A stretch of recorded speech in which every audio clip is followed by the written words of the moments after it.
주정차 금지 구역부터 보겠습니다. 자, 주정차 금지가 있고 주차 금지 구역이 있는데 대체로 이 지역들은 알 수가 있습니다. 보면 이제 교차로, 횡단보도, 건널목, 보도 이곳에는 이제 주정차가 안 되겠죠. 어려운 부분은 이러한 지점에서 어떤 경우는 10m 이내이고 어떤 경우는 5m 이내입니다.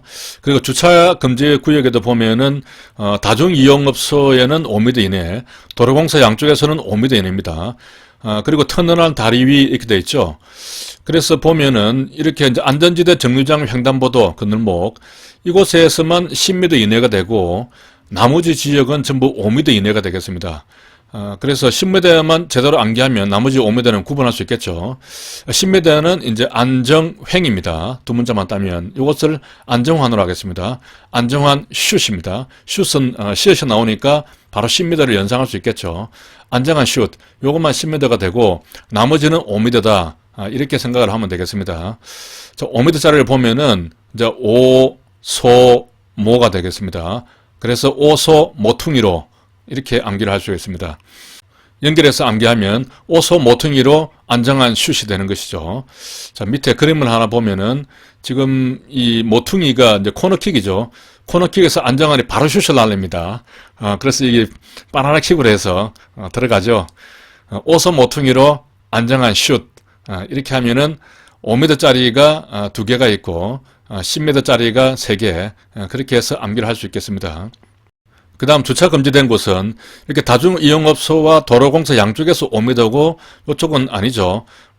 두 문자를 보면 이제 5m 다공터다 이렇게 했는데 주차할 자리를 못 찾아가지고 한참을 헤매다가 드디어 공터를 발견했습니다. 그때 이렇게 말하겠죠. 5m 다공터다.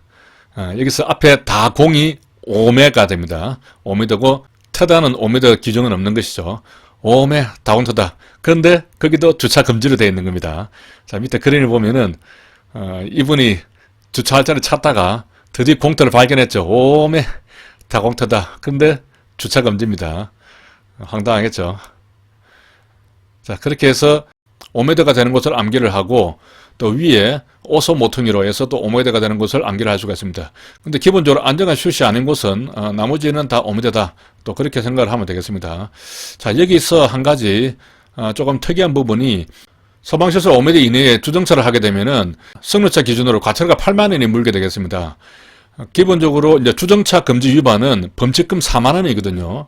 그런데 이 소방시설 5m 이내에 주정차를 하게 되면은 이것만 승용차 기준으로 과태료 8만 원이 되고 뭐 성합차는 9만 원 그렇게 되겠죠. 이 문제가 그 공제 실무종합의 문제로 지문화되어 있습니다.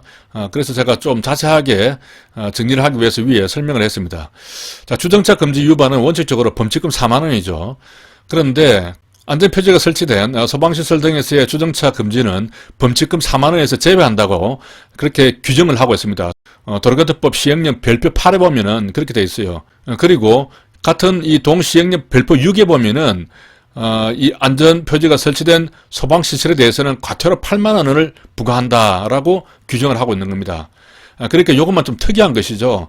그래서 우리 그 공제 실무종합에도 문제로 이렇게 딱 내고 있어요. 이것만 별도로 딱 암기를 하면 되겠습니다. 자, 주정차 위반 조치를 보면은 운전자 또는 관리자에게 주정차 방법이나 이동주차를 명할 수 있고 운전자가 현장에 없을 때는 그 차의 주차 방법을 직접 변경하거나 필요한 조치를 할 수 있고 부득이한 경우에는 경찰서 또는 지정장소로 이동하게 할 수 있다. 경찰서 또는 지정장소로 이동할 때는 선량 관리자의 주의하에서 보관한다. 차를 견인한 때부터 24시간이죠. 48시간이 아닙니다. 이때까지 경과해도 차를 인수하지 아니한 때는 해당 차의 보관장소 등을 운전자에게 등기 우편으로 통지해야 됩니다. 자, 차 견인하고 24시간 내에 차를 가져가지 아니하면은 등기 우편 통지한다 하는 부분. 자, 긴급자동차를 보겠습니다. 긴급자동차는 이제 소방차, 구급차, 혈액공급차, 경찰차 등이 되겠고, 자, 이게 적용되지 않는 특례를 보면은 앞지르기 금지 시기, 장소 이 두 개만 적용이 되고 앞지르기 방법에 대해서는 특례가 적용되지 않습니다. 이 방법이라 하는 것은 이제 앞지르기 하기 위해서는 왼쪽 차선으로 가서 앞지르기 해야 되죠. 그것이 앞지르기 하는 방법인데 그러한 방법에 대해서는 적용되지 않고 앞지르기 시기와 장소 그리고 속도 제한, 끼어들기 금지 이 부분에 대해서만 그 긴급 자동차에 대한 특례가 인정이 됩니다. 그래서 두 문자로 암기를 하면은 앞 시장 쏙기가 되겠습니다. 시장 앞에서 쏙기 넣는다는 얘기겠죠. 앞 시장 쏙기. 이렇게 암기를 하시고 긴급차가 긴급한 용도로 운행 중에 교통사고가 발생이 되면 형을 감면할 수 있습니다.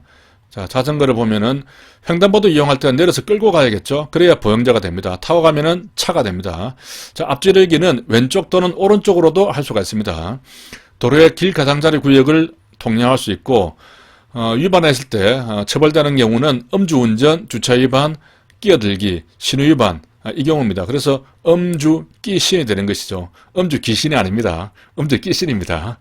이 경우만 처벌된다 이렇게 생각을 하고, 자, 음주운전에 대해서는 3만원, 측정구부하면 10만원이 되겠습니다. 운전 중에 휴대전화에 대해서는 처벌이 안됩니다. 음주귀신, 음주끼신만 기억을 하면 되겠습니다. 자, 서행하는 장소를 보면은 교통정리가 행하여지고 있지 아니한 교차로, 피탈길의 고개마루 부근, 가파른 피탈길의 내리막, 도로가 구부러진 부근 되겠습니다. 그래서 두 문자를 암기하면은 교차할 때는 고개 내리구가 되겠습니다.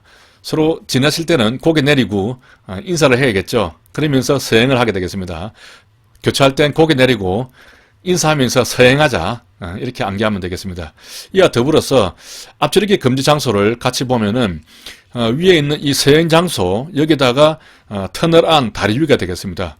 서행하는 장소에서는 속도를 못 내니까 앞지르기 할 수 없겠죠. 그러니까 서행 장소에다가 터널 안 다리 위가 되겠습니다. 자, 정비불량 차량이 있으면 경찰 공무원은 자동차 등록증을 제시하도록 요구하고 장치를 점검을 할 수가 있습니다. 이런 차를 발견하면 응급조치 후에 운전하도록 명령을 할 수 있고 조건을 달아서, 조건은 통행구간, 통행로가 되겠습니다. 그렇게 운전을 명할 수 있습니다. 그리고 지방청장은 이제 정비 상태가 매우 불량해서 위험 발생 우려가 있는 경우에는 자동차 등록증을 보관을 하고 운전을 일시 정지 명령을 할 수 있으며 10일 내에 정비기간을 정해서 사용 정지도 시킬 수가 있습니다. 자, 그러니까 이 현장에서 정비불량차를 발견하면은 우리 경찰관이 직접 응급조치 후에 운전을 하도록 하든지 아니면 조건을 정해서 운전하도록 명령을 할 수가 있는 것이죠. 그런데 차를 정지를 시켜야겠다 싶으면 지방청장 명의의 공문으로 이렇게 발송을 해야겠죠. 그렇게 해서 10일 내 기간을 정해서 사용 정지를 시킬 수 있는 겁니다. 공제 경찰 실무 그 문제에 보면은 경찰관이 그 현장에서 할 수 없는 것은 이렇게 해서 여러 가지가 나오면서 10일 내에 정비 기간을 정해서 사용 정지시킬 수 있다. 이 부분이 이제 틀린 지문으로 나오고 있습니다. 그러니까 이것은 지방청장 명의로 공문으로 발송해야지 그 현장에서 조치할 수 있는 것은 아니다는 취지로 그렇게 문제를 내고 있습니다. 자, 고속도로를 보면은 버스 전용은 이제 9인승 이상 승용 승합차가 가능한데 9인에서 12인승 자동차는 6인 이상의 승차를 해야 가능하죠. 자동차는 이제 고장이나 사고 등 예외적인 경우를 제외하고는 모든 구간에서 주정차가 불가합니다. 긴급자동차 이외 자동차는 긴급자동차가 고속도로에 들어가는 때에 그 진입을 방해할 수 없다라고 되어 있습니다. 이 진입을 방해하면은 4만원짜리 범칙금을 물게 되는 것이죠. 그리고 이와 비슷한 규정으로 긴급차의 우선 통행을 방해하고 양보하지 않으면은 6만원짜리 범칙금이 들어갑니다. 자, 그러니까 이제 주로 고속도로와 관련한 범칙금은 4만원이죠. 그런데 긴급차 우선 통행 양보 위반은 6만원짜리로서 이 고속도로 진입 방해보다 더 비쌉니다. 이것도 이제 문제화되어 있으니까 잘 기억을 하시기 바랍니다. 고속도로에서 고장 자동차 표지 휴대 안 하면은 과태료 부과가 되겠습니다. 범칙금 부과는 아닙니다. 자, 기타 주요 규정을 보면은 도로공사로 교통안전시설을 훼손한 공사 시행자는 공사 끝나고 3일 내에 그 시설을 원상 회복을 해야겠죠. 그리고 서장에게 신고를 해야 됩니다. 자, 좌회전을 할 때 미리 도로의 중앙선을 따라 서행하며 교차로 중심 안쪽을, 바깥쪽이 아니죠, 이용하여 좌회전해야 됩니다. 당연하죠. 그 안쪽을 중심으로 해서 좌회전해야죠. 그런데 이게 다 알면서도 이게 문제의 그 지문으로 나오면 또 헷갈립니다. 자, 자전거 운전자는 좌회전하려는 경우에 도로 우측 가장자리를 붙어서 이 경우는 또 이제 중심 안쪽을 이용해서 좌회전한다 이런 말이 들어가면 안 되겠죠. 우측 가장자리를 붙어서 서행하면서 교차로 가장자리 부분을 이용해서 좌회전을 하라 이렇게 되어 있습니다. 우리가 상식적으로 아는 것인데도 이렇게 문제로 나오면 어렵습니다. 지방청장은 도로의 구간을 정해서 차마의 횡단 유턴 후진을 금지할 수 있고, 차마는 건물이나 주차장에서 도로에 들어가려고 할 때는 일단 정지한 다음에 서행으로 들어가야 됩니다. 여기서 일단 정지하지 않고 서행하면서 들어간다고 하면 틀린 말이 되겠습니다. 자, 긴급 자동차 또는 도로 유지 보수 자동차가 고속도로 또는 자동차 전용도로에서 그 본래 목적 수용을 위해서 부득이한 경우에는 횡단 유턴 후진할 수 있습니다. 자, 통고 처분 불가한 경우를 보면은 앞서 이제 총론에서 경범죄 처벌법이 있었죠. 여기서 쌍피 팔구 주부는 아닙니다. 도박하다가 적발되니까 쌍피 팔던 주부들이 난리가 났죠. 도로교통법에 보면은 사면 주부도입니다. 교통사고 발생자는 바로 사고 처리를 하게 되어 있고 면허증을 제시하지 않으면은 적길 처분하게 되어 있습니다. 그리고 이제 주소 성명이 부정하거나 통고 처분을 받기를 거부하는 자, 그리고 도주 우려 있는 자에 대해서는 바로 적결 처분을 하게 되겠죠. 그래서 사면 주부도가 되겠습니다. 자, 과태료 제외 사유가 있는데 이 경우는 과태료를 받더라도 이런 사유를 소명을 하면은 과태료를 면제받겠죠. 자, 범죄 예방 진압 기타 긴급한 사건 사고 조사를 위한 경우, 또 도로공사 또는 교통지도 단속을 하는 경우에 응급환자 수송, 치료, 군안 작업을 하거나 장애인 승하차를 돕는 경우, 또 대상 차량을 도난당했을 경우에, 또 운전자가 해당 위반 행위로 통고 처분을 받아버린 경우에 의견 진술로 위반 행위를 한 운전자가 밝혀진 경우, 이런 경우는 다 통고 처분해버리니까요. 그리고 대여한 자동차로서 그 자동차만 임대한 것이 명백한 경우, 이 경우는 렌트카 사장이 렌트한 경우에 그 렌트한 사람이 과태료를 물은 것이죠. 그런 경우는 이제 렌트를 할 때는 누가 렌트해 갔는지 다 그 운전면허증을 카피를 해두니까 그 사람한테 통고 처분을 하면 되겠죠. 이런 경우는 그 렌트 업체 사장한테는 과태료 부과를 하지 않는다는 이야기가 되겠습니다. 자, 그리고 여기서 이제 이사한 경우가 있는데 대상자가 이사를 해서 과태료 납부 고지서 반송이 됐다. 그러면 새로운 주소지로 발송을 하면 되겠죠. 그래도 반송이 된다. 그러면은 압류 공고 후 강제 압류 조치를 하게 되겠습니다. 자, 주요 범칙 금액을 보면은 중침이라든가 운전 중 휴대전화 사용, 또 긴급 자동차의 양보 위반, 아까 위에서 나왔죠. 이런 경우는 이제 승용차의 경우에 6만 원이 되겠습니다. 고속도로 진입 위반은 4만 원이 되는 것이죠. 주로 교통법 위반 12개 예사항에 해당되면은 이런 중침이라든가 뭐 신호지시 위반 같은 그런 예사항 위반은 주로 6만 원짜리가 되겠습니다. 주의 판례를 보겠습니다. 공사로 3m 정도의 협소한 도로에서 후방 차량에 추월할 것이라고 예견해서 후방 주시할 의무는 없다.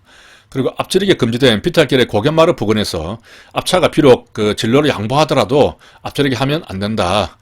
편도 1차로에서 정차한 버스를 피해서 황색 실선 주황선을 넘을 경우에, 이런 경우 많죠.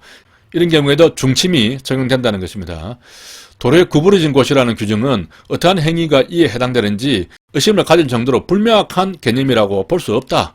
그래서 명확성 원칙에 반한다고 할 수 없다고 판시를 하고 있습니다. 자, 무사고 운전자 표시장이 있죠.